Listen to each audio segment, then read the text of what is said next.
오늘 아침 시간에는 만남과 변화라는 제목을 가지고 여러분과 함께 은혜를 나누겠습니다. 사람이 이 세상에 제일 견디기 어려운 고통이 무엇이라고 여러분 생각해 보셨습니까? 아마 어떠한 사람은 이 세상에 제일 고통스러운 것이 배고픈 것이다. 다른 사람은 추운 것이다.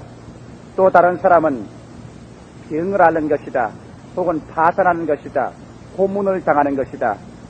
여러 가지 인간의 고통스러움에 관해서 말할 것이 많이 있을 것입니다.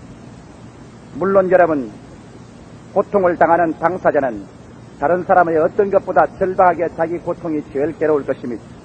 저는 최근에 7년 동안 월남에서 전쟁 포로로 잡혀서 인간이 입으로 형용할 수 있는 고문은 다 당한 로빈슨 리스너가 지은 이 패싱 오브 더 나잇, 밤은 지나가고 하는 그 자서전을 읽어보았습니다.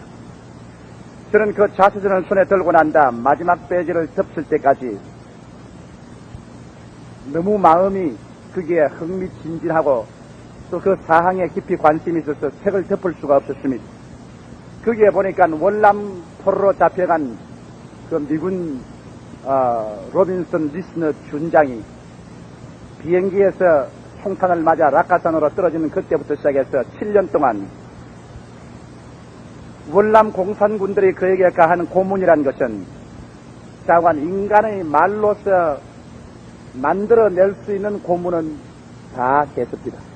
그런데 그 로빈슨 리스너 준장이 제일 고문 중에 괴로운 고문이 6개월 동안 깜깜한 암실에 갖다 놓고 난 다음 아무 사람하고 만나지 못하게 할 때, 대화가 근절되었을 때 제일 무서운 고민이 그 고문이었다고 말했습니다.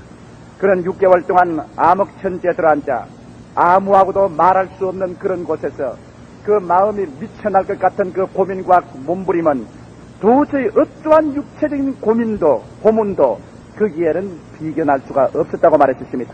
그가 만일 평소에 하나님을 알고 그 어머니의 간구의 기도로서 예수를 믿은 신자가 아니었더라면 6개월의 암흑의 독방에서 그는 미쳐서 나왔던지 죽고 말았지 살아나오지는 못했다고 말했습니다.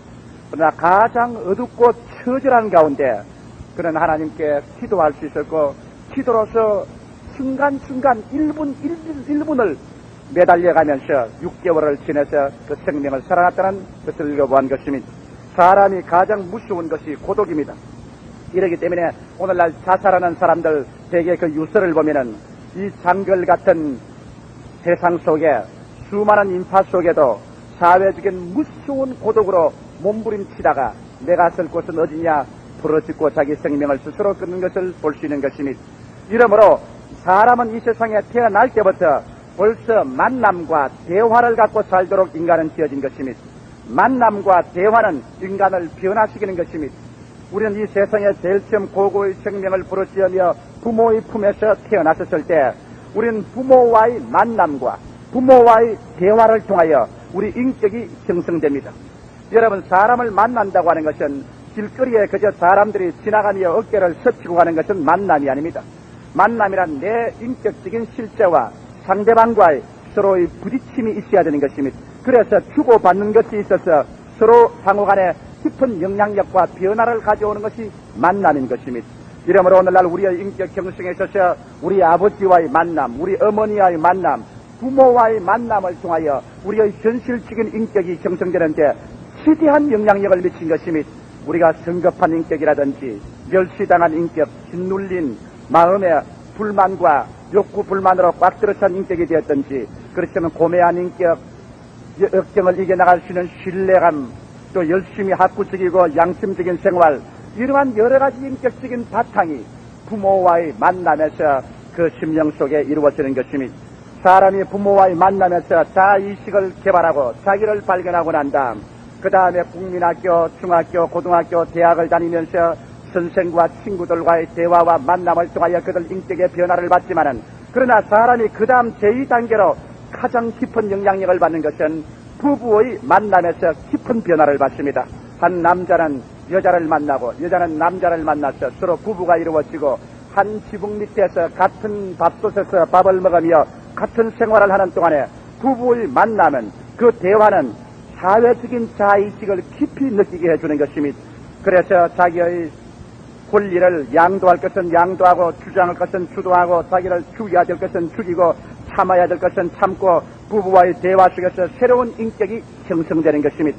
사회적인 자의식이 뚜렷이 살아나는 것입니다. 그러나 이 부모와의 만남, 부부와의 만남 이런 것은 끊임없이 우리에게 하나의 부족감을 느끼게 되는 것입니다.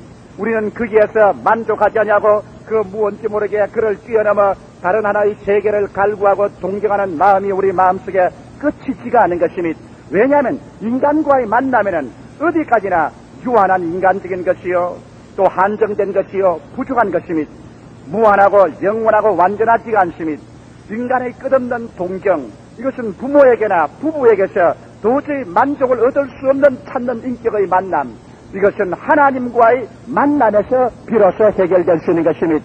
유한한 인간이 무한한 하나님에게 흡수될 때 그리고 불완전한 인간이 완전한 하나님의 품에 안길 때 죽을 수밖에 없는 인간이 영원한 생명의 하나님과의 대화 속에서 서로 만남을 가져올 때 그렇게 해서 우리 인간 영원을 사모하는 마음이 영원한 성취감을 마음속에 얻게 될 때 비로소 우리는 안정한 심정을 얻게 되며 참 만족과 참 기쁨을 얻게 되고 어떠한 역경도 이겨나갈 수가 있게 되는 것입니다. 오늘 저는 성서를 통하여 구약성경과 신약성경을 통해서 이 하나님과의 만남을 통하여 위대한 인생으로서 성장한 사람들을 여러분과 함께 살펴보므로 우리 자신도 오늘 그리스도와의 만남을 통하여 영원한 성취가 우리 생애 속에 이루어질 길을 모시게 된 것입니다. 구약성경의 가장 위대한 주의 종 중에 한 분은 바로 모세인 것입니다. 그러나 모세의 출생과 성장은 결코 평탄한 것이 아니었습니다. 모세가 태어날 때는 애굽에서 이스라엘 백성이 430년 동안 종살이할 때였습니다. 그들은 노예 생활을 하며 애굽 사람들에게 갖은 박대와 곤욕을 다 당한 것입니다. 그러한 생활 가운데서 이스라엘 백성이 점점 성장하여 근 300여만이 되며 애굽의 바로왕이 이스라엘 세력을 두려워했습니다. 그래서 이스라엘 가운데 남자를 낳으면 모조리 다 죽이라고 말했고 여자를 낳으면 기르라고 말했습니다. 그럴 때 모세가 태어났습니다. 모세가 태어나자 그 부모가 보니 모세가 아름답고 그 모습이 장엄한 것이 비범한 어린아이같이 보였습니다. 도저히 모세에게 그 목에다가 아버지가 손을 떼어 누르려고 하나 도저히 누를 수가 없었습니다. 죽일 도리가 없었습니다. 그래서 모세를 어느 정도 성장하게 하다가 도저히 더 이상 모세를 기를 수 없었습니다. 그 울음소리가 우렁차서 문 밖에 나가게 되고 사람들의 귀에 들리게 되자 애굽의 술락군과 파수꾼들에게 들키면 그대로 창에 찔려 죽게 되는 것입니다. 그래서 모세의 어머니는 갈리프로 조그마한 배를 만들고 안에 물이 새지 않도록 역청으로 발라서 그곳에 기저귀를 깔고 포대기를 깔아서 모세를 그 안에 눕히고 뚜껑을 덮어서 나일 강물에 떠내려 보냈습니다. 아마 모세와 모세의 어머니와 아버지가 모세를 그곳에 떠내려 보낼 때 그 조그마한 갈대 배를 잡고 얼마나 하나님께 울며 부르셨을지 우리는 상상할 수 있습니다. 그리고 모세의 누나는 미리암은 모세가 떠내려가는 것을 그대로 버려둘 수 없었죠. 모세가 동동 떠내려가는 그 갈대 배를 바라보면서 따라 나섰습니다. 그 배가 떠내려가다가 얼마 있지 않냐여 애굽의 바로왕의 딸들이 목욕하는 목욕장으로 그것이 흘러 들어갔었습니다. 그래서 궁녀 중에 한 사람이 그것을 취에다가 뚜껑을 열어보니 모세였습니다. 모세가 울부짖기 시작했습니다. 그것을 보자 바로왕의 딸이 측은한 마음이 생기고 그래서 그는 그 마음속에 내 아들로 삼아야겠다는 생각이 생겨서 모세를 바로왕의 딸의 양자로 삼았던 것입니다.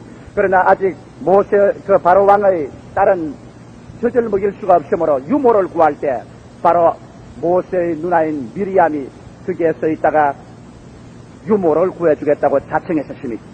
그러고 난 다음 모세의 어머니를 불러다가 유모로 삼아준 것입니다. 모세의 어머니는 모세를 다시 자기 무릎에 앉아서 이제는 자기 아들이 아니라 바로왕의 딸의 양자를 키워주는데 그는 있는 정성을 다하여 모세가 말을 배우자마자 즉시로 여호와 하나님께 관해서 주입시켜준 것입니다. 너는 아브라함의 하나님, 이삭의 하나님, 야곱의 하나님의 택한 백성이다. 너는 유대민족이다. 너는 여호와를 잊지 말아야 된다. 이것을 어린아이의 뼈골 속에 사무치도록 가르쳐준 것입니다. 오늘날 학자들은 말하기를 어린아이가 5, 6살 때 가장 일생의 인격을 결정하는 바탕이 이루어진다고 하는데, 그때 바로 하나님께서는 모세로 하여금 그 어머니의 무릎에서 젖을 먹고 자라게 한 것입니다. 성장함에 그가 애굽의 바로 왕의 궁전에 들어가서 바로의 딸의 아들로서 모든 애굽의 학술을 다 배우고 대장군으로 성장한 것입니다. 애굽의 학술에 능통하고 웅변에 달통하고 미리한 남자로서 신체 건강했었습니다. 그러나 그가 어릴 때 어머니에게 들은 그 이야기는 잊을 수가 없습니다. 그는 기어코 아브라함의 하나님, 이삭의 하나님, 야곱의 하나님의 언약들은 백성의 아들이라는 것을 그 마음속에 지을래야 지워버릴 수가 없었습니다. 때가 이르며 그 나이 40쯤 되면 자기 백성이 간절히 생각이 나서 백성을 일하는 곳에 가보았었습니다. 그들은 노예로서 애굽 사람의 간역자들에게 비참하게 얻어맞고 이리 쓰러지고 저리 쓰러지고 태양빛 아래 걸러 숯구멍같이 되어서 피투성이 되어서 일하는 것을 보고 모세의 가슴 속에 심장이 끓어오르기 시작한 것입니다. 어찌한지 내 민족을 구원해야 되겠다. 애굽에서 나만한 실력자가 없으니 내가 일어나면 내 민족이 나를 따라와 주기만 하면 내 민족을 구원할 수 있다. 하나님은 이를 위해서 나를 임명했는지도 모른다. 그런 신념이 생겼던 것입니다. 그래서 그런 하루에 나가서 애굽의 간역자가 이스라엘 백성을 때리는 것을 보고 좌우를 살펴보고 애굽 다른 사람 없는 것을 알자마자 덤벼들어 이 애굽 간역자를 쳐서 죽여 모래로 파묻어버렸습니다. 그 이튿날 또 나갔을 때 그런 이야기를 내가 이스라엘을 애굽 사람의 손에서 구원했으니 모든 이스라엘 사람들이 나를 앙망하고 나를 구주로 생각해 줄 줄 그렇게 알았는데 이스라엘 사람끼리 싸우는 것을 보고 뛰어들어가서 여보시오, 객지에서 나그네 된 당신들이 왜 동북끼리 싸우지 마시오. 말리자 말자. 그중 한 사람 하는 말이, 이 사람아, 누가 너에게 우리의 재판장으로 삼았더냐? 어제 애굽 사람을 쳐 죽인 것처럼 오늘 또 나를 쳐 죽이겠는가? 어디 두고 보자. 이스라엘 백성 동포가 반역해 주십니다. 그 동포는 뛰어가서 곧장 모세의 행실에 대해서 일러주었습니다. 그 말을 듣자마자 모세는 그만 가슴이 내려앉았습니다. 곧장 그 뒤에 바로와 그 군대가 반역한 자기를 잡을 것을 알았습니다. 그런 어머니에게 들은 모든 여호와 하나님의 이야기, 성서의 이야기가 머릿속에 꽉 들어차 있지만은 위기를 다하자마자 성서에 기록한 하나님의 모든 이야기와 여호와의 살아계신 능력과 그것은 자기하고는 구만리 장천 머나먼 곳에 있었습니다. 하나님을 잡아볼래야 저 구름과 안개 속에 있는 하나님을 발견할 수가 없었습니다. 절망적인 상황에서 그는 일치할 수 없었습니다. 이제 애굽 사람에게 반역자가 되고 이스라엘 백성들에게 버림받은 그는 일치할 곳이 없었어 그 길로 그는 미디안 광야로 도망을 쳤었습니다. 그는 가면서 그 발자국마다 그 눈물방울이 떨어지지 않은 곳이 없었을 것입니다. 내가 40년을 연마하고 수련하고 모든 애굽의 학문과 웅변에 능하고 이렇게 건장한 청년으로 조국을 구원하려고 했더니 내 민족이 나를 배반하고 하나님이 나를 버렸도다. 이젠 민족도 없고 하나님도 없는 나는 이제는 별대로 인생을 살아야 될 것이 아닌가. 미디안에 나가서 방황하다가 그곳에 있는 추장을 만나 추장의 딸과 결혼해서 40년 그 나이 80이 될 때까지 조국도 등지고 하나님께 버림을 당한 그 상태에서 그런 하루하루 구복을 채우기 위해서 목동으로서 일을 했었습니다. 아무도 모세를 이제 기억하는 사람 없고 모세는 사람에게 잊어버림받고 버림받고 자기 자신에게도 버림받았었습니다. 모세가 안 하나님은 어머니의 무릎에서 배운 하나님이지만 그런 하나님과의 만남을 가져보지 못했기 때문에 40대 청년에 실패한 것입니다. 그런 하나님에 대한 지식을 들었었습니다. 신앙적인 의식에 대해서 들었었습니다. 성경 구절을 외웠었습니다. 그래서 하나님에 대해서 지식적으로 알았지만은 그 마음속에 하나님과의 만남을 통하여 인간의 사상을 초월한 믿음을 역사가 일어나며 죽음을 초월하고 절망을 초월하며 불가능을 깨뚫고 일어나는 그런 담대한 신념을 갖지 못한 것입니다. 그러므로 모세의 신앙이란 지식적인 신앙이요, 종교적인 신앙이요, 의식적인 신앙이었지 그런 만남을 통하여 인격으로 보통 사람에서 하나님의 사람으로, 인간 지혜의 사람에서 신념의 사람으로, 평상적인 사람에서 기적의 사람으로 변화받는 그런 체험을 모세는 갖지 못했기 때문에 그런 인간의 위기에 봉착했을 때 스스로 사라지고 넘어지고 마는 것입니다. 나이 80이 되어 모든 일에 다 절망에 처한 모세는 하루로 양무리를 이끌고 호렙산 기슭을 지나가다가 갑자기 예수 그리스도께서 가시 있는 굴 사이에 나타난 것을 보게 된 것입니다. 성경 구약의 여호와의 사자는 신약의 예수 그리스도인 것입니다. 예수 그리스도께서 가시 있는 불꽃 가운데 나타나셔 모세를 불러셨습니다. 모세야, 모세야. 그 귀한 현상을 보고 난 다음 모세는 가시 있는 굴 앞에 나서자마자 가시 있는 굴 속에서 여호와 예수께서 말씀하기를 모세야, 너가 선땅한 거룩하니 너의 발에서 신발을 벗으라고 했습니다. 모세가 신발을 벗고 고개를 숙여있자마자 그 가시 있는 굴에서 예수께서는 계속 말씀하셨습니다. 나는 아브라함의 하나님, 이삭의 하나님, 야곱의 하나님이다. 너 백성들이 고생하고 간역자들에게 얻어맞고 노예 생활에 고민하는 것을 보고 그 울부짖는 소리를 들었다. 이제 내가 내려와서 그들을 구원하려고 하는데 너를 내가 보내어서 구원하겠다. 모세는 그 말을 듣자마자 혼비백산했습니다. 왜냐하면 40대 40년 전에 자기의 추억이 그 몸속에 뼈골속까지 사무쳐 놨었습니다. 나를 보내서 이스라엘을 구원하겠다고요. 내가 40대 젊은 청춘에 내 그 지혜와 총명과 무용과 용기와 웅변으로서 내 민족을 구원하려고 해도 내가 실패했었습니다. 나로서 할 수 없고 하나님도 나를 도와주지 않았는데 내가 어떻게 갑니까? 모세는 그리스도의 부르심을 받고 난 다음 그런 말했습니다. 나는 갈 수 없습니다. 나는 못합니다. 갈 만한 사람을 보내셔서 나는 말을 듣고 난 다음에도 입술이 둔해서 이제는 말을 옮기지도 못합니다. 나는 안 됩니다. 모세는 그 한 번 실패한 그 콤플렉스가 그 영혼 마음속에 깊이 사로잡고 있기 때문에 좌절감, 절망의식, 열등감, 패배감이 그를 힘차게 부여잡고 있었습니다. 이러므로 말미암아 그는 절대로 못한다고 하셨습니다. 나라를 구원하는 게 종교가 어떻게 힘을 발휘할 수 있습니까? 하나님에 대한 지식을 내가 모르는 건 아니었었습니다. 우리 어머니 무릎에서 나는 성경을 다 들었었습니다. 아브라함과 이삭과 야곱에 대해서 들었었습니다. 그래도 그 하나님은 도움이 없었습니다. 그럴 때 하나님께서는 모세의 그 좌절감, 절망의식, 열등의식, 패배감이 그 심령을 부여잡고 그로 하여금 패배적인 인간이 되게 만드는 그 중심을 주님께서 고쳐주기를 원하는 것입니다. 여러분 오늘 이 시간에 여러분의 마음속에 열등의식이 있습니까? 좌절감이 있습니까? 패배감이 있습니까? 절망감이 여러분의 심령을 갇히는 꿀처럼 휘어잡고 있는 것입니까? 이와 같은 이 부정적인 요소를 여러분께서 다 청산해서 뽑아버리지 전에는 여러분의 생애 속에 어떠한 역사도 일어나지 아니할 것입니다. 패배감으로 심은 자가 승리를 가져올 수 없는 것입니다. 열등감을 가진 자가 다른 사람과 어깨를 겨눌 수는 없는 것입니다. 좌절감으로 꽉 들어찬 자가 승기와 성공을 바라볼 수 없는 것입니다. 이와 같은 모세를 어떻게 하나님이 변화시킨 것입니까? 하나님과의 결정적인 만남을 통하여 모세는 죽고 그 속에 하나님과 만남을 통한 중생한 새로운 인생으로서 모세를 건설하기 위하여 하나님은 모세와의 만남을 가지기로 결심한 것입니다. 하나님과의 만남은 어떻게 할 수 있는 것입니까? 하나님과의 만남은 종교의식을 통해서 되는 것 아닙니다. 인간의 지식을 통해 되는 것 아닙니다. 하나님과의 만남은 옛날이나 오늘이나 기적을 통하여 만남이 이루어지는 것입니다. 하나님께서는 모세에게 말씀하십니다. 모세야, 제가 여기 있나이다. 네 손에 든 것이 무엇이냐? 지나긴 세월 동안 사막에서 짚고 다니던 휘어지고 이미 바람과 비와 태양에 말라진 지팡이 하나, 지팡이가 있습니다. 그 지팡이를 던져라. 모세는 깜짝 놀랐었습니다. 왜? 자기의 80 노구에 있지 않은 것은 그 지팡이 하나입니다. 그 지팡이를 던지면 혹은 그가 집에 돌아갈 때 넘어지고 쓰러지고 길을 못 찾을지 모릅니다. 머뭇머뭇했습니다. 옛날에 그는 자기의 지혜와 총명과 청춘과 웅견을 지팡이처럼 유지했지만은 그것을 버린 지는 이미 오래입니다. 이제는 자기의 사막에서 낡은 지팡이 하나, 이것이 전 몸을 유지하는 것인데 지팡이를 내어 던지라고 말하셨습니다. 모세가 지팡이를 내어 던졌습니다. 즉시 그 앞에 지팡이는 뱀이 되었습니다.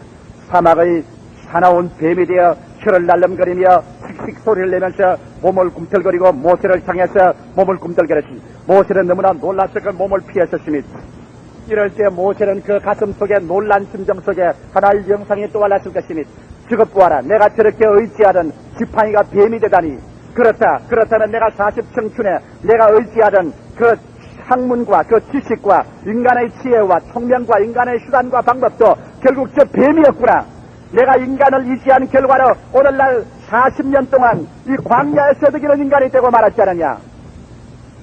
지금 내가 있자는 저 나무 지팡이도 결국 뱀이었구나. 나를 괴롭히는 것이 아니냐. 나를 미혹하고 나를 도적질하고 죽이고 결국은 멸망시킬 자가 아닌가. 갑자기 하나님께서 말씀합니다. 모세야, 그 뱀의 꼬리를 잡아라. 모세는 뒤로 무물무물했었습니다. 그는 무서웠었습니다. 꿈틀거리는 뱀의 꼬리를 그는 눈을 질끈 감고 붙잡았었습니다. 그러자 그 손에서는 즉시로 지팡이로 변화되었습니다. 이 교훈을 통하여 하나님께서 모세에게 가르친 것이 있습니다. 모세야, 내 지혜와 총명과 수단과 방법이 인간의 스스로 인간 중심으로 쓸 때는 그것은 너를 미혹시키고 멸망시키는 뱀에 불과하다. 너희 나무 지팡이도 그렇다. 그러나 이것을 하나님의 명령을 따라 사용하기 시작하고 이 지팡이를 하나님께 내어 맡기면 비로소 이 지팡이는 하나님의 권세와 능력이 되고 하나님의 축복을 받아 내 지혜도, 내 총명도, 내 지식도, 내 졸업장도, 너의 돈도, 내 지위도, 내 명예도 하나님의 축복을 받고 난 다음에야 이것이 사람을 살리는 지팡이가 되지. 하나님의 축복을 받지 아니하는 모든 인간의 수단과 방법은 결국 사람을 도적질하고 죽이고 멸망시키는 지팡이밖에는 아니라는 것입니다. 오늘 여러분 20세기 동안 인간이 개발한 문명을 보십시오. 인간이 개발한 모든 문명은 전쟁 문명이었습니다. 인간이 개발한 모든 전자기계라든지 원자탄, 수소탄, 모든 기계 문명은 전쟁 문명이었습니다. 이래서 인간은 이 전쟁 문명을 통해서 일어난 기계 문명을 가지고 수없이 많은 동족을 죽였었습니다. 하나님께 내어 맡기지 않은 인간의 수단과 방법이란 하나의 뱀이었습니다. 인간을 미혹케 하고 인간을 도적질하고 죽이고 멸망시키는 비참한 뱀이었습니다. 오늘 사람들은 이제 추삼스럽게 경제 성장에 대해서 생각하고 있는 것입니다. 사람들은 말하기를 매년마다 경제 성장을 하고 우리가 더 많은 자연 환경을 정복하고 자연을 개척해서 우리 생활에 잘 살게 되는 이것이 행복이냐? 그렇지 않으면 우리 있는 이대로 우리 스스로의 내적 세계를 개발하여 잘 사는 것이 행복이냐? 무엇이 참된 인생 삶의 행복이냐? 이것을 다시 한번 사람들은 깊이 생각해 보게 된 것인 것입니다. 유명한 소련의 망명한 솔제니친 같은 사람은 서방세계에 와서 서방세계를 공격하는 수안을 냈었습니다. 그런 말하기를 마치 구더기가 함께 사과를 파먹는 것 같아서 사과를 구더기가 계속 파먹으면 나중에 파먹을 사과가 있겠느냐? 오늘 세상은 공산주의나 민주주의나 모두 다 경제성장하고 지구를 파먹고 있다. 얼마 안 가서 지구는 공해에 꽉 들어차고 오염에 꽉 들어차고 자원은 고갈되고 인류는 그로 말미암아 파먹을 것 없어 절망에 처하고 말 것이다. 그러므로 개발과 경제성장만이 인간의 행복을 갖다주는 것이냐? 이와 같은 공개 서한을 낸 것을 제가 읽어본 적이 있는 것입니다. 이와 같이 여러분, 인간의 모든 수단과 방법과 지식과 교육과 문화가 하나님께 내어 맡긴 것이 안 되면 이것은 우리를 미혹게 하고 우리를 도적질하고 죽이는 뱀에 불과한 것입니다. 모세는 그것을 여기에서 깨달았었습니다. 자기의 수단과 방법을 의지했던 것이 결국 자기를 이와 같이 패망시킨 것을 알았었습니다. 그 다음 하나님께서는 모세에게 말했습니다. 모세야, 내 손을 너의 가슴에 집어넣어라. 집어넣었습니다. 그 집어내어보라. 그 집어내어보니까 그 손이 문둥병에 걸려 하얗게 되셨습니다. 모세는 자기 손이 문둥병이 된 것을 보고 놀랐었습니다. 이러다가 내가 문둥으로 썩어져 죽지 않은가? 코가 문드러지고 눈썹이 빠지고 뼈골이 무너지고 죽지 않은가? 하나님은 그를 통하여 메시지를 말씀하는 것입니다. 인간을 의지하고 인간 중심으로 살고 하나님을 만남으로 변화받지 못한 인간은 그 심정이 문둥이와 같다. 그 심령이 썩어져 가고 있다. 그 심정은 죄인이다. 여러분, 문둥병은 언제나 죄로 상징되는 것입니다. 보아라. 네 손이 문드러져 가는 것을 보아라. 네 가슴 속 내 심장, 내 영혼의 상태가 바로 하나님과 만남을 통하여 변화되지 못할 때는 만물의 영장이요 세계 최고의 인간이라고 할지라도 너는 문둥이다. 너는 속이 썩어져 가고 있다. 그 문둥이의 심정을 가지고 너희 속에 참 행복이나 만족이나 기쁨이나 승치가 있을 수가 있겠는가? 너 손을 다시 집어넣어라. 그가 다시 손을 집어넣어 그 다음 내어보니 손에 문둥병이 나와서 아주 부드럽고 아름다운 손이 되고 말한 것입니다. 이를 통하여 모세에게 하나님 가르쳐준 것은 오직 하나님을 통하여서 우리의 문둥병된 우리 죄악의 심정의 변화를 받을 수 있는 것입니다.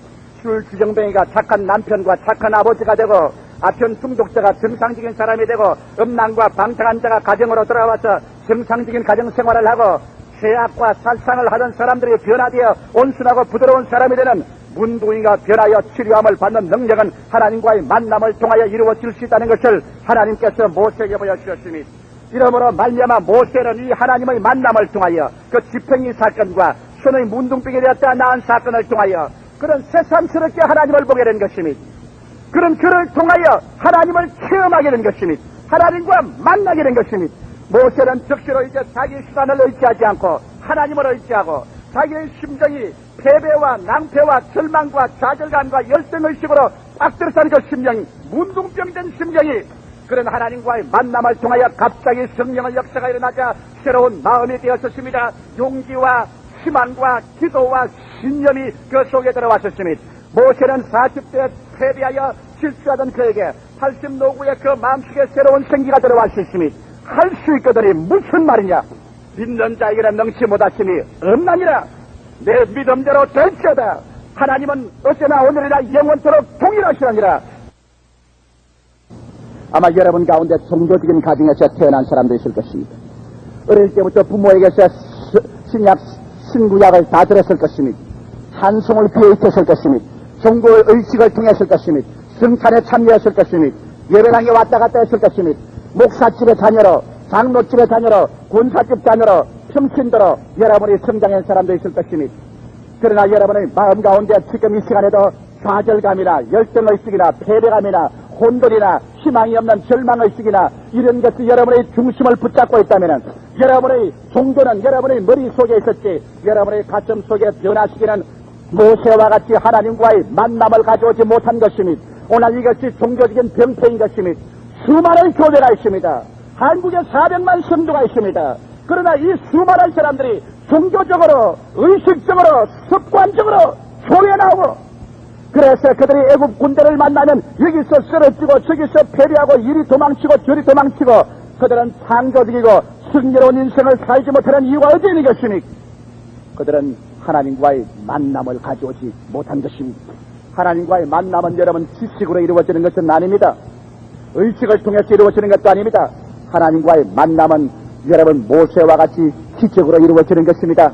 하나님과의 기적적으로 나의 속에 만남이 이루어지기 전에는 여러분의 심장은 문둥병 그대로 있는 것이니 여러분은 인간의 수단과 방법을 옛날 모세의 지팽이 의지하듯이 그 뱀을 의지하고 그대로 살게 되는 것이니 신약 성경 한번 볼까요? 여러분 여자가 자그만 팀 오늘날도 아닌 옛날에 남편을 5을 하나 제꼈다면 그 여자는 보통 여자가 아닌 겁니다. 아마 그 여자가 미모가 요사이 어떤 여자보다 더 뛰어났던지 그렇지 않으면 그 여자의 재산이 막 뛰었을 것입니다.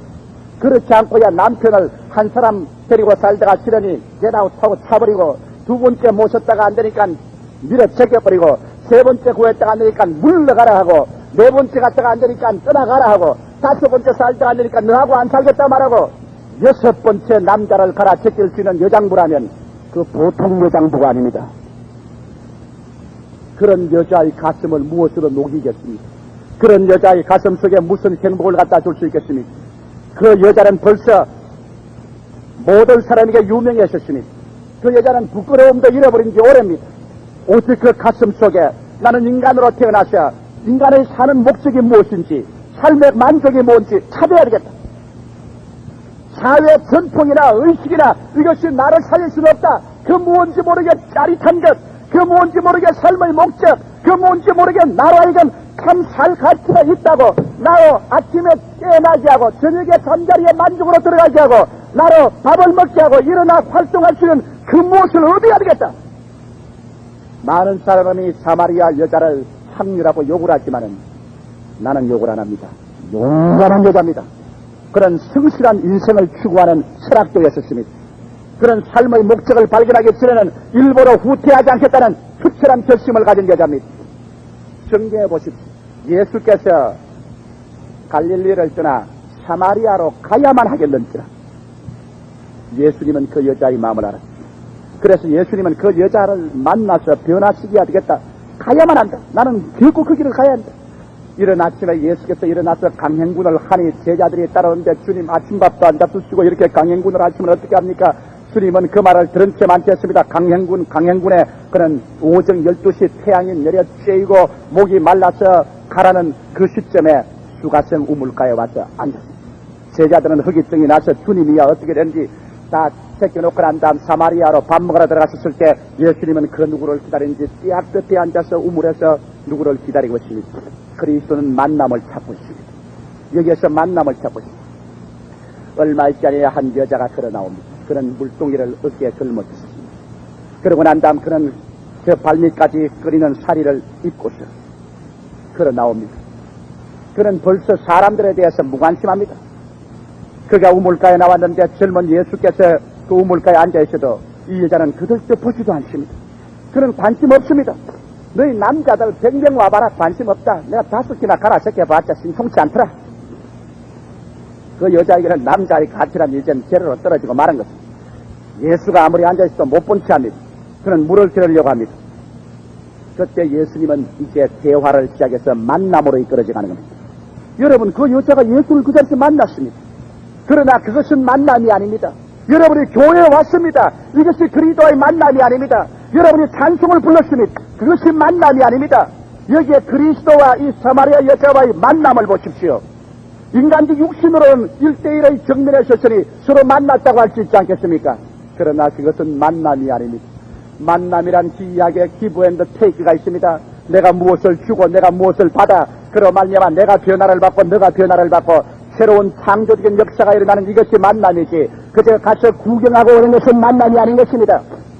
이 여자에게 예수께서 말하십니다. 여자여 내게 물을 좀 주시오. 주님께서는 만남으로 이끕니다. 이 여자는 말했습니다. 아니 여보시오, 유대인으로서 사마리아 여자를 개로 취급하는데 당신이 어찌 사마리아 여자에게 물을 달라고 합니다. 이 여자는 시비를 겁니다. 그러나 예수님은 그 멋있게 대화를 이끌어 나갑니다. 만남을 가져오도록.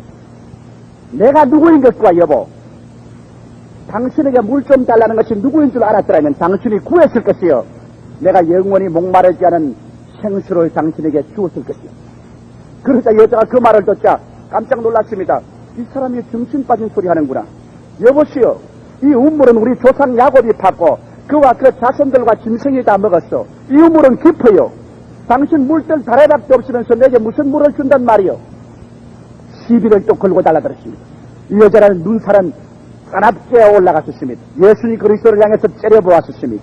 예수님은 즉시 대답했었습니다. 여자여, 이 물을 마시는 자마다 다시 목마르거니와 내가 주는 물을 마시는 자는 다시 목마르지 아니하고 그 속에서 영생토록 솟아나는 생수의 근원이 되리라. 들으면 들을수록 이상한 말을 합니다. 그래서 그는 다래박을 놔두 예수님을 정면으로 바라보고 아니 여보십시오 선생, 그러면 그 물을 지금 내게 주십시오. 이것은 조소에 꽉 들어찬 말입니다. 공격적인 말인 것입니다. 나로 하여금 다시 이곳에 물길로 올 필요도 없고 목마르지 않도록 그 물을 주시오. 도전적입니다.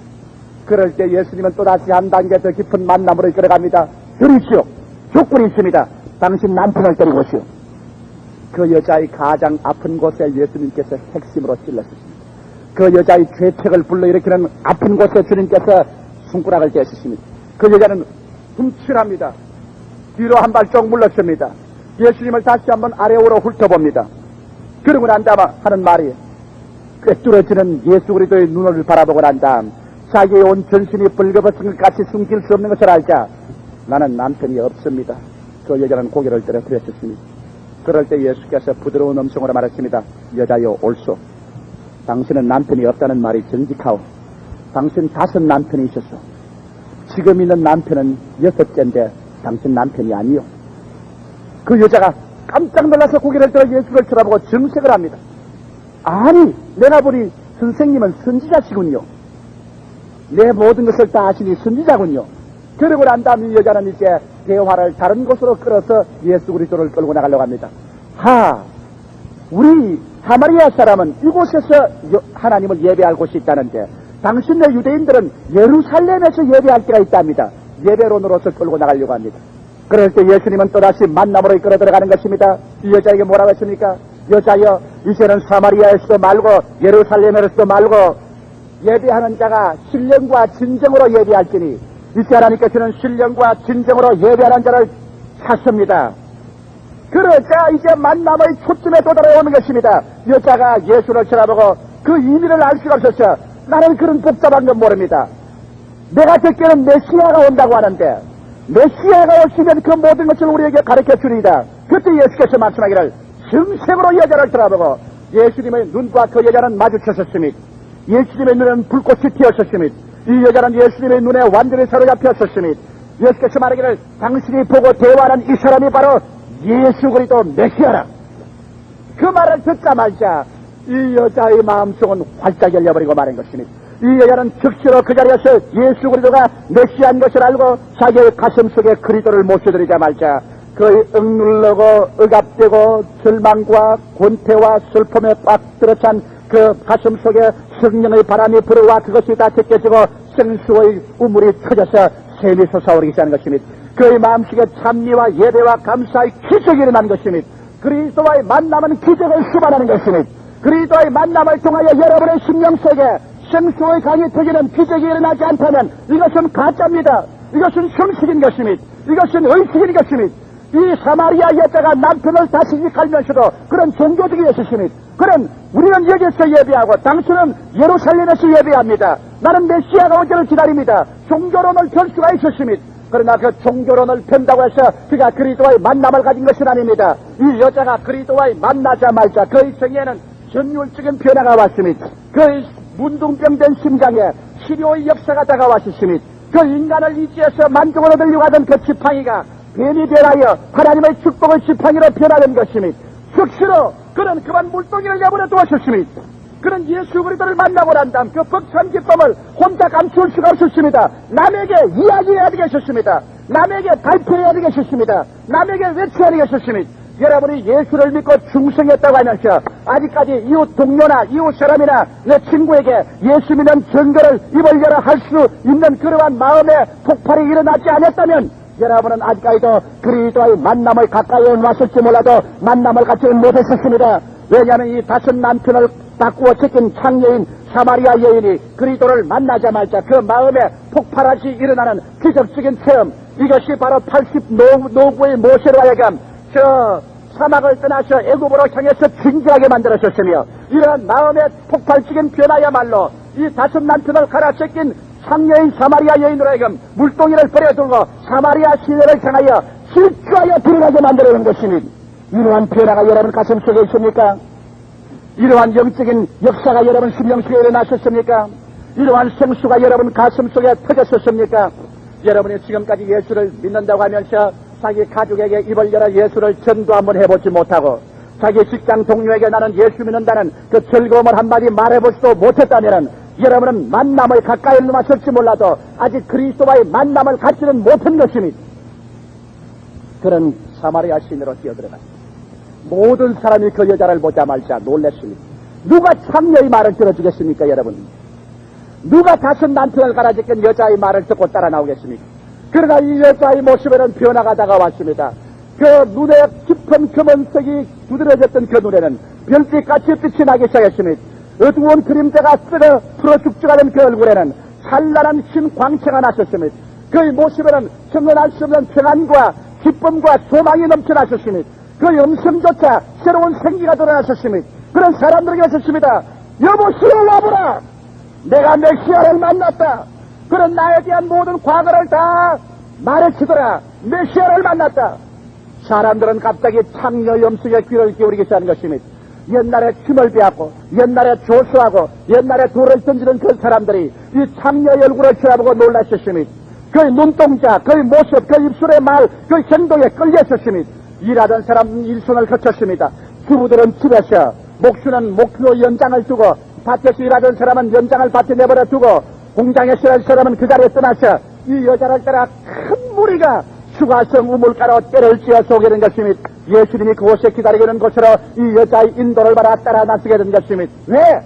수가성 우물가에 창녀는 예수 그리스도를 만났기 때문인 것입니다. 사랑하는 성도 여러분, 이 만난다는 것은 지식적이 아니요 종교적이 아니요 의식적이 아닌 것입니다. 저는 오늘 이 시간에 80의 모세를 새로운 사람으로 창녀를 변하여 새 사람 만들어진 그리스도와의 만남을 통하여 그대로 여러분의 영혼 속에 죽음에서 삶으로, 절망에서 소망으로, 패배에서 승리로, 불신에게서 신념으로 여러분의 생애가 변화되어 줄기차게 일어나셔 불가능을 도전하고 절망을 박차고 일어나 할 수 있거든이 무슨 말이냐. 믿는 자에게는 넘치 못하심이 없다. 주께서 나와 같이 계시네. 내가 무엇을 두려워하리요. 이렇게 운명을 도전하고 나가서 창조적이고 건설적이며 생산적이고 정말 여러분 안고 일어서는 곳에 영혼이 잘됨같이 범사에 잘됨에 강건하고 생명을 얻되 넘치게 없는 역사를 나타내는 이와 같은 변화와 바람을 일으키는 여러분 되시기를 주의 이름으로 축원합니다. 이것이 기독교 신자인 것이니 초대교회 기독교 신자를 사람들이 뭐라고 한답니까? 저 연병 같은 사람이라고 말하셨으니 연병은 낫는 곳마다 전염이 되기 때문에 기독교 신자들이 얼마나 전염성이 강했던지 저 연병 같은 자라고 말했고, 그 다음 기독교 신자들을 뭐라고 한답니까? 천하를 뒤엎어놓은 사람이 이 도시에도 왔다고 말한 것입니다. 여러분은 연병 같은 사람입니까? 여러분의 기쁨이 연병 같고, 여러분의 평화가 연병 같고, 여러분의 신념이 연병 같고, 여러분의 종교적인 열심이 연병 같아 여러분의 가족에 퍼지고 이웃에 퍼집니까? 여러분이 오면 저 사람들이 저 천하를 뒤엎어놓은 사람이 왔다고 그렇게 말할 수 있습니까? 이는 힘으로도 되지 아니하고 능으로도 되지 아니하고 오직 하나님의 성령으로 말미암아 되는 것이니 누가 이 성령의 역사를 말하겠습니까?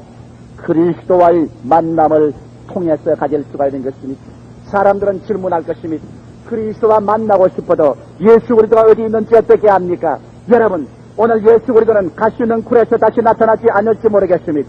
직접 몸으로 말미암아 수가시문 물가에 나타나지 않을지 모르겠습니다. 그러나 여기에 예수께서 여러분에게 오늘 만남을 위해서 주신 약속의 말씀이 있는 것입니다. 성경은 뭐라고 말하고 있는 것입니까? 너희 두세 사람이 내 이름으로 모인 곳에는 나도 너희 가운데 있겠노라고 말씀하셨으니 오늘 이 시간 이 자리에 예수님은 여러분과 같이 자리에 계신 것입니다. 성가대원 여러분과 예수님이 같이 계시니 발코니에 계신 여러분과 예수님이 자리에 같이 계시니 예수님은 여러분과 같이 이 시간에 바람이 여러분을 덮음같이 여러분이 지금 숨쉬고 있는 것 같이 조용케 음성을 듣는 것보다 더 확실하게 예수님은 이 자리에 와 계시니 성경은 말씀하기를 볼지어다 세상 끝날까지 내가 항상 너와 함께하려고 하셨으니 성경은 말씀하시기를 내가 너희를 구하와 같이 버려두지 아니하고 너희에게로 오리라고 말씀한 것입니다. 그리스도가 여기 계신다고 해서 우리가 그리스도와 만날 수 있습니까? 그리스도는 모세와 80년을 같이 계셔도 모세가 만날 준비가 되었어야 만났었으니 그리스도는 항상 사마리아에 왔다 갔다 해도 이 여자와의 만날 준비가 됐을 때 만났었으니 저는 오늘 이 자리에 와 계신 예수 그리스도와의 만남을 가지는 몇 가지 조건을 여러분께 말씀해 드리겠습니다. 여러분께서 이 조건만 수행하신다면 오늘 이 자리에서 신실하게 그리스도를 만나게 될 것입니다. 그리고 여러분에게 변화받는 위대한 기적을 체험하게 될 것입니다. 그러고 난 다음 여러분께서 어떠한 위기와 시련이 다가와도 여러분의 황금같이 변화된 그리스도의 성령을 모시고 여러분은 모든 위기를 이겨나갈 수 있을 것입니다. 마치 요한이 성경에 기록한 말씀대로 너희는 세상을 이겼나니 이는 너희 안에 계시니가 세상에 있는 이보다 크시니라. 세상의 어떠한 도전보다 여러분이 더 위대한 힘을 가진 존재로 변화될 것입니다. 어떻게 그리스도를 만날 수 있습니까? 첫째로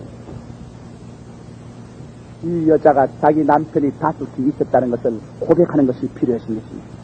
모세는 자기가 이지했던 지팡이가 뱀이요 자기가 믿었던 심장은 문둥병이 걸렸다는 것을 고백해야 되었습니다. 여러분과 제가 예수 앞에 나올 때 나는 예수가 필요한 것을 고백해야만 되는 것입니다. 아, 나는 돈이 있다, 나는 지위가 있다, 나는 평안하다, 나는 좋다. 그러므로 그저 종교적으로 도덕적으로 오지 그렇지 않고 나는 별로 신통하게 예수에 미치기를 원치 않는다. 불쌍한 사람입니다. 이러한 사람을 향하여 주께서 뭐라고 말한지 압니까? 현재 불쌍할진저 현재 배부른 자여 너희는 나중에 배 고프리로다. 불쌍할진저 현재 웃는 자여 너는 나중에 울리로다. 마음이 가난한 자는 복이 있나니 천국이 저희 것이라 했던 것입니다. 오늘 이 시간에 여러분께서 여러분 스스로는 불완전하고 유한하고 부족한 인간, 죄된 인간이라는 것을 스스로의 부족을 깨닫고 나를 도와줄 자를 찾는 내가 죄인된 것을 고백하는 사람이 되어야만 되는 것입니다. 오늘 이 시간에 여러분 자신을 한번 살펴보십시오. 여러분 자신이 어떠한 인간인지 한번 살펴보시기 바랍니다. 얼마나 인생이 유한하고 얼마나 부족하고 얼마나 보잘것없는 인생인 것을 한번 살펴보시기 바랍니다. 성경은 말씀하시기를 너희 인생이 무엇이냐? 잠시 있다 사라지는 안개니라. 내일 일을 자랑치 말라. 오늘 내게 어떠한 일이 일어날지 알지 못하느니라. 나는 이번 미국에서 이 이야기를 듣고 너무 가슴이 쓰리고 입술이 씁쓸해서 말을 다 할 수가 없었으니, 크리스마스 때 미국의 한 교회 부부가 단란한 생활을 하고 있었습니다. 남편은 텔레비전을 수리하는 사람이, 부인은 아름다운 가정을 꾸미고 두 아들이 있었습니다. 크리스마스가 다가오기 전에 아버지가 아침에 일찍 일어나서 식사를 하고, 그날은 눈이 오고 있는데, 눈 오는 날은 특별히 텔레비가 고장이 많이 난대요. 오늘 내가 할 일이 참 많겠다. 그러고 난 다음 나가려고 하는데, 막내 아들이 뛰어내립니다. 팽이처럼 굴러내려가지. 아빠, 방학이야. 아빠 오늘 텔레비 고치러 가는데 나 따라갈래? 아빠가 하는 말이 안 돼. 오늘 아빠가 일이 많아서 안 돼. 아빠가 오늘 일하고 난 다음은 크리스마스 때 너희들하고 끝같이 놀아주마. 싫어, 나 아빠 따라갈래. 아니야, 따라가면 안 돼. 엄마가, 야, 아빠는 바쁘다. 오늘 아빠 따라가면 안 돼. 그러니까 애가 일어나서 아빠에게 입을 쫙 소리나게 맞추었습니다. 그리고 어린아이는 앉아서 밥을 먹고, 첫째 놈이 말했습니다. 아버지가 사다 놓은 이 장난감 맞추기 내 맞춰놨으니 빨리 보고 가. 그래서 아버지가 올라가서 그 장난감 맞추기를 보았습니다. 보고 난 다음 그 아들들을 다시 한번 내려보고 아버지는 텔레비 고치러 나갔습니다. 그러자 친구들이 왔어요. 애들 친구들이, 야, 눈이 왔는데 미끄럼 타러 가자. 그러니까 애들 둘이가 입에 방금 음식을 씻으면서 외투를 껴입고, 야, 재미 좋겠다. 눈이 왔으니 미끄럼 멋있게 타겠다. 그리고 애들이 나갔는데, 애들이 나간 지 30분도 되기 전에 갑자기 동리 사람들이 요란스럽게 와서 문을 두드립니다. 둘째 놈이 미끄럼을 타고 내려가다가 바로 호수로 들어가서 깨어진 물속으로 얼음장 밑으로 들어가 버리고 마는 것입니다. 어머니가 미친 듯이 나가가지고 저 동네 사람하고 아무리 해쳐도 컴컴하고 어두운 얼음장 밑에 빠져들어간 어린애기는 건지지 못하고 죽어버리고 말았습니다. 아버지가 텔레비를 고치고 있는데 아버지에게 연락이 왔습니다. 어린아이가 죽었습니다. 미친 듯이 뛰어와버리. 아침에 아빠 텔레비 고친데 오늘 나 따라갈래? 아빠 텔레비 고친데 나 따라갈래? 하는 그 음성만 메아리치고 그 어린아이의 죽은 수치는 건지조차 못했습니다. 그만 그 남자와 그 부인 두 다리를 놓고 앉아가지고서 하늘이 무너지라고 울고 몸부림을 치고 통곡을 해도 소용이 없었습니다. 순간적인 것입니다. 만일 그 아침에 아버지가 텔레비 고치러 가는 집에 그만 차에 태워 갔더라면 그 아버지의 마음속에 그 후회라는 것이 그 가슴을 내는 것 같았습니다. 그 아버지와 어머니는 미칠 것만 같았습니다. 견딜 수가 없었습니다. 그래서 그는 그 길로 교회로 뛰어갔습니다. 하나님 죄인입니다. 이젠 미치겠습니다. 이제는 도저히 못 살겠으니 이젠 미치겠으니까 하나님이 이 심정, 이 병들고 이 쓰라는 이 심정을 하나님이 고쳐줘야지. 하나님 나는 미칩니다. 아버지 죄인입니다. 다 뇌죄입니다. 나의 못남, 나의 뇌죄입니다. 살려주십시오. 거기에서 하나님의 성령의 역사가 일어나고 그리스도의 은혜가 그 마음속을 부여잡아 그 절망에서 소망을 얻게 된 겁니다. 여러분, 아버지 어머니 된 사람은 내 이 설교가 무슨 의미인지 알 겁니다. 이것은 학문이나 인간의 이지로서 이길 수 없는 겁니다. 하나님의 기적이 아니고는 만남을 통하지 않고는 그 심장, 그 고통을 이길 수가 없습니다. 그러나 그들은 그 자리에서 하나님을 만나게 됐습니다. 그러고 난 다음 변화를 받아 새 사람에 대해 그들의 간증을 책에 기록해내온 것을 제가 읽어보았습니다. 나는 그 책을 읽고 난 다음에 그 책을 덮어버렸습니다. 생각하기가 싫었습니다. 만일 우리의 가정에 내 자식에 그런 일이 일어났다면 내가 견뎌낼 수 있었습니다. 너희 인생이 무엇이냐? 잠시 있다 사라지는 안개니라. 내일 일을 자랑치 말라. 오늘 내게 어떠한 일이 일어날지 알지 못하느니라. 모든 인생은 풀과 같고 그 영화는 풀의 꽃과 같아 푸른 시들고 꽃은 떨어지고 맙니다. 이러므로 여러분 그리스도와의 만남을 가지기를 원하면 나의 유한성을 고백해야 됩니다. 나의 불완전성을 고백해야 됩니다. 나의 죄 많음을 고백해야 되는 것입니다. 하나님, 나로서는 아무것도 할 수 없습니다. 모세가 이 고백하는데 40년이 걸렸었으며 사마리아 여자는 이것을 고백하는데 5 남편을 갈아제끼고 고백하는 것이니 오늘날 우리는 그러한 쓰라린 시련을 겪지 않더라도 오늘 이 시간에 그리스도와의 만남을 얻기 위해서는 여러분 스스로는 이 세상에서 또 영원을 맞이할 준비가 될 수 없으며 여러분 스스로 인간의 힘으로 살 수 없다는 것을 깨닫고 고백하는 여러분이 되어야만 되는 것입니다.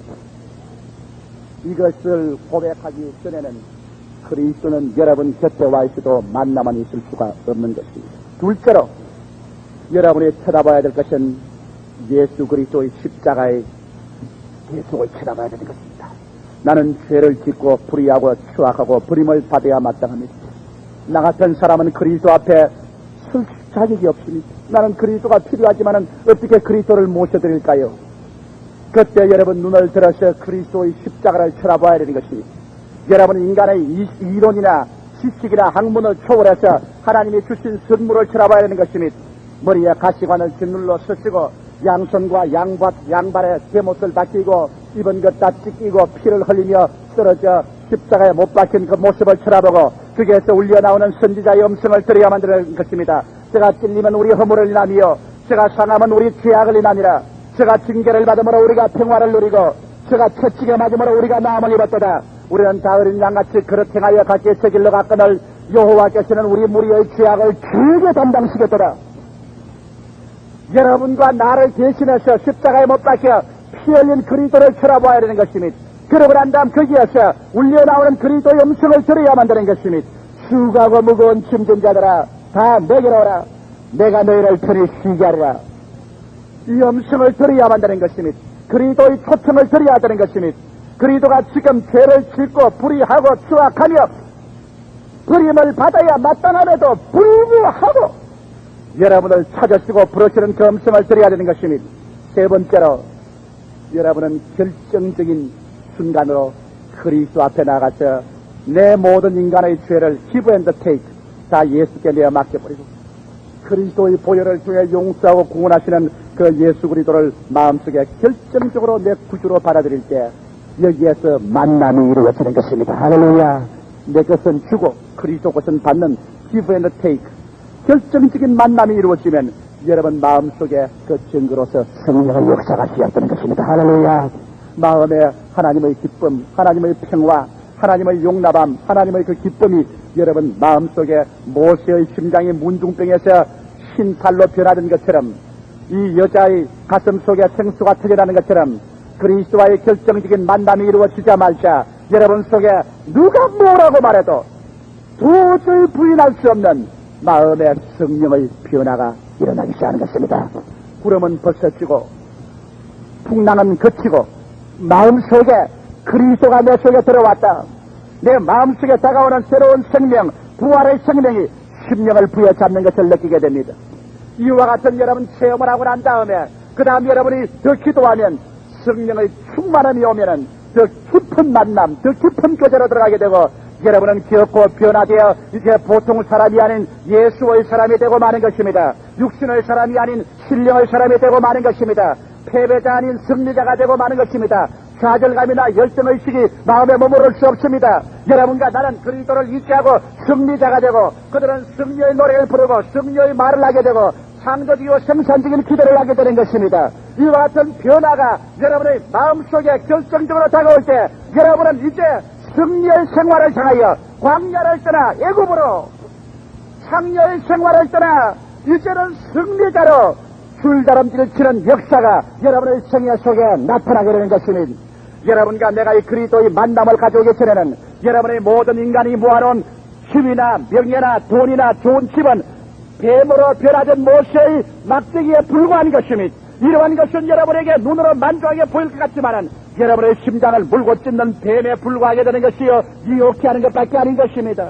여러분이 세상이 아무리 잘났다고 하더라도 여러분의 심장이 문둥이로 썩어져 가고 있는 이상 그 속에 참 만족과 평화가 없습니다. 오늘날 젊은이들이 전 세계를 통하여 이 현실적인 억압되는 체제와 묶음과 전통과 의식이 행복을 갖다 주지 못하므로 최후의 발버둥으로 이것을 한번 고쳐보겠다고 스트리킹으로 온몸을 빨가벗고서 길거리에 질주하는 것은 바로 오늘날 세대를 표방하는 것입니다. 오늘날 세대가 입혀준 그 모든 것 소위 과학으로 입혀주고 철학으로 입혀주고 물질 문명으로 입혀주고 현대 교육으로 입혀주고 잔뜩 입어놓은 그것이 마음에 고통스럽게 그지없이 견딜 수가 없어 이 모든 것을 벗어제끼고 새로운 무엇을 찾기를 원하는 이것을 대변하여 나이 많은 사람들은 용감하게 그렇게 하지 못하니까 젊은이들이 기성의 모든 것을 다 덮어씌운 것 다 벗어버리고 무언가 모르게 새로운 것을 찾기 위하여 실주하며 그 불안과 절망적인 심령을 보여준 것이니 나사렛 예수 그리스도 이름 그 앞에 와서 그리스도의 만남을 가지기 전에